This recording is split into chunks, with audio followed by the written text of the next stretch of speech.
ছাত্রদল জাতীয় নির্বাচনের উপর ডাকসু নির্বাচন চায়, সেটা হচ্ছে আমাদের যারা বিরোধী শিবির আছে, আমাদের চরিত্রকে হনন করবার স্বার্থে এই টার্মটাকে তারা দাঁড় করিয়েছে।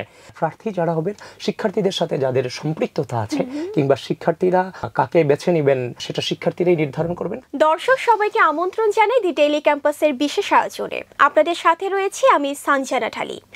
2024 সালের 5ই আগস্টের পর বাংলাদেশের ছাত্র রাজনীতিতে চলছে নানা বাকবদল, আর এরই মধ্যে বেশ চাউর হয়ে উঠেছে ডাকসু নির্বাচনের গুঞ্জন।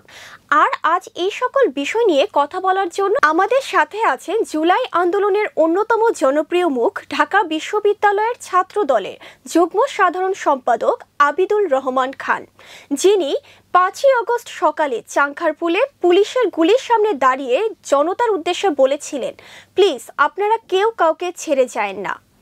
ভাইয়া, আপনি কেমন আছেন? আমি ভালো আছি, আপনি কেমন আছেন? আমিও ভালো আছি। ভাইয়া, আপনার কাছে আমি প্রথমেই জানতে চাইবো, 2024 সালের 5ই আগস্টের পর বাংলাদেশের ছাত্র রাজনীতিতে একটা পরিবর্তন এসেছে। ছাত্রদল এই পরিবর্তনের সুযোগকে কিভাবে কাজে লাগাতে চায়?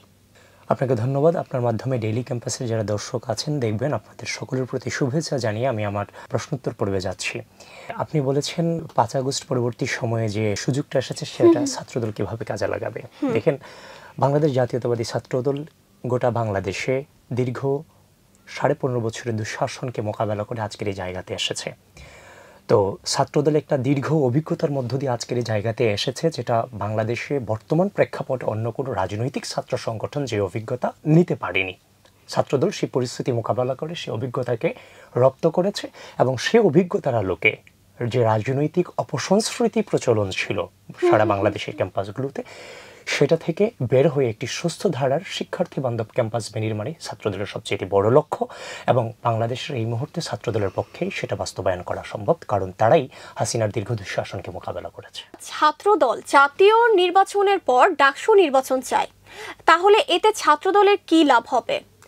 শুনেন, ছাত্রদল জাতীয় নির্বাচনের উপর ডাকসু নির্বাচন চায়, সেটা হচ্ছে আমাদের যারা বিরোধী শিবির আছে, আমাদের চরিত্রকে হনন করবার স্বার্থে এই টার্মটাকে তারা দাঁড় করিয়েছে।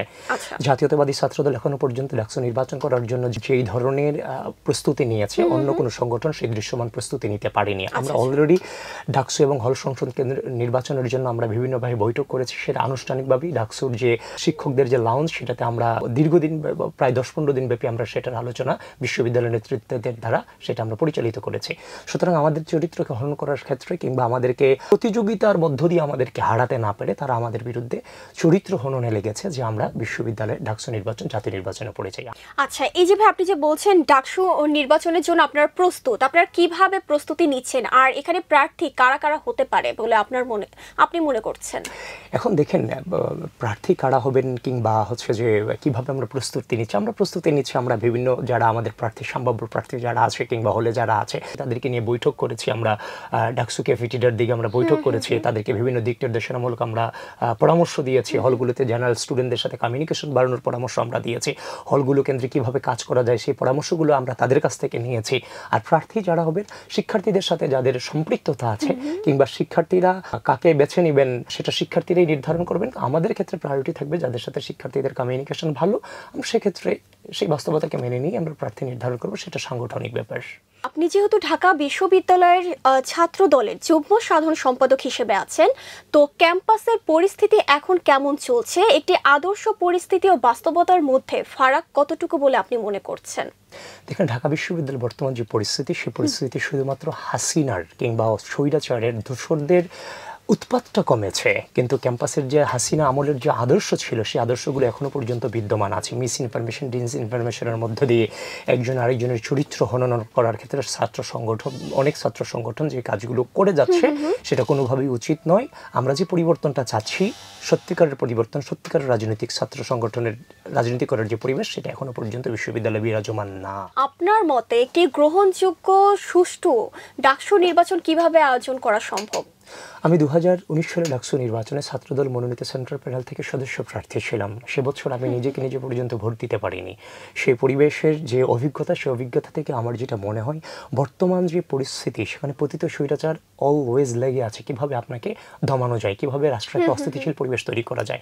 আমার ঢাকা বিশ্ববিদ্যালয়ের আপনি দেখবেন গত 3 থেকে 4 সপ্তাহ আগে বিভিন্ন হলগুলোতে, বিজয় একাত্তর হল, জিয়া হলের গেটে বিভিন্ন দেয়ালে লেখা ছিল যে জয় বাংলা স্লোগান লেখা হয়েছে। চারুকলায় পহেলা বৈশাখ কেন্দ্রিক হাসিনার মুখাকৃতিকে পুড়িয়ে দেওয়া হয়েছে ছাত্রলীগ কর্তৃক। তারপর হচ্ছে যে আপনার বিশ্ববিদ্যালয়ের বিভিন্ন গ্রুপ আছে, সেই গ্রুপগুলো থেকে বিভিন্ন সংগঠনের নামে মিস ইনফরমেশন, ডিসইনফরমেশন ছড়ানো হচ্ছে। আমাদের ছাত্রদলের অনেক মেয়েকে নিয়ে নানান ধরনের বেশিং করা হয়, সেটি সম্পর্কে আমরা বিশ্ববিদ্যালয় প্রশাসনের কাছে অভিযোগ দিয়েছি। এখনো পর্যন্ত বিশ্ববিদ্যালয় পর্যায়ে একটা দৃষ্টান্তমূলক কোনো ব্যবস্থা আলটিমেটলি নিতে পারেনি।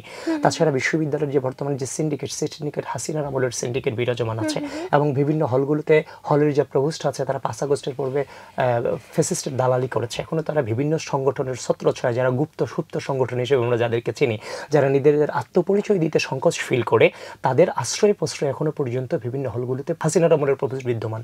তো এই পরিস্থিতি রেখে প্রপারলি কোনো ব্যবস্থা না নিয়ে যদি ডাকসু নির্বাচনের আয়োজন করা হয়, তাহলে এটা ক্যাম্পাসের জন্য থ্রেট মনে করা হচ্ছে, সুতরাং ক্ষতিকর করা মনে হচ্ছে। কারণ রাষ্ট্রের স্বার্থটা অবশ্যই প্রাধান্য থাকবে। তারপরও আমরা বিশ্ববিদ্যালয় প্রশাসনকে বারবারই কথাগুলো স্মরণ করিয়ে দিচ্ছি এই জন্য যে, কারণ বিশ্ববিদ্যালয় প্রশাসনকে যে জিরো টলারেন্স নীতি অবলম্বন করা প্রয়োজন, বিশ্ববিদ্যালয় প্রশাসন সেটা করছে না। বিশ্ববিদ্যালয় প্রশাসনের কাছে 2-3 জন মিলে গিয়ে একটা দাবি করলে সেটা বিশ্ববিদ্যালয় প্রশাসন ডিজি করে দিচ্ছে।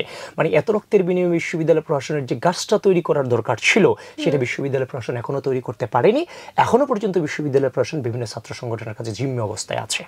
আচ্ছা ভাই, এবার আপনাকে একটা আমি ব্যক্তিগত প্রশ্ন করব, সেটা হচ্ছে আপনার ছাত্র রাজনীতিতে আসার পেছনে অনুপ্রেরণা কি ছিল?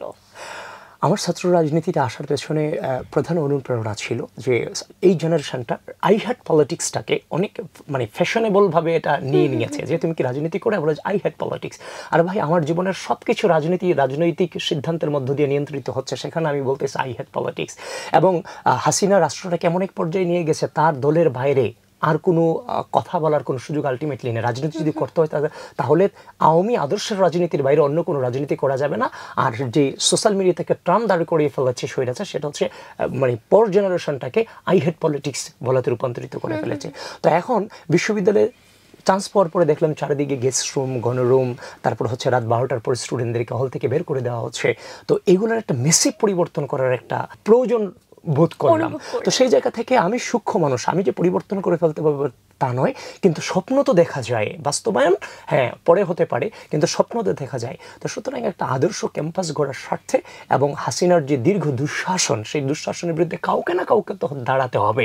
এখন আপনারা সবাই বলি যারা এই রাজনীতিতে আসলে কেউ এই যে দীর্ঘ বিরোধী দলের যে রাজনীতি করেছে, সেই রাজনীতিতে আসলে যারা আমাদের শুভাকাঙ্ক্ষী ছিল, কেউ আমাদেরকে আমাদের রাজনীতিতে প্রমোটেশন যেটা প্রমোট করে আমাদেরকে পিঠ চাপড়িয়ে বলা যে যাও আমরা তোমাদের পাশে আছি, এটা বলার মতো কোনো মানুষ আসলে পায়নি।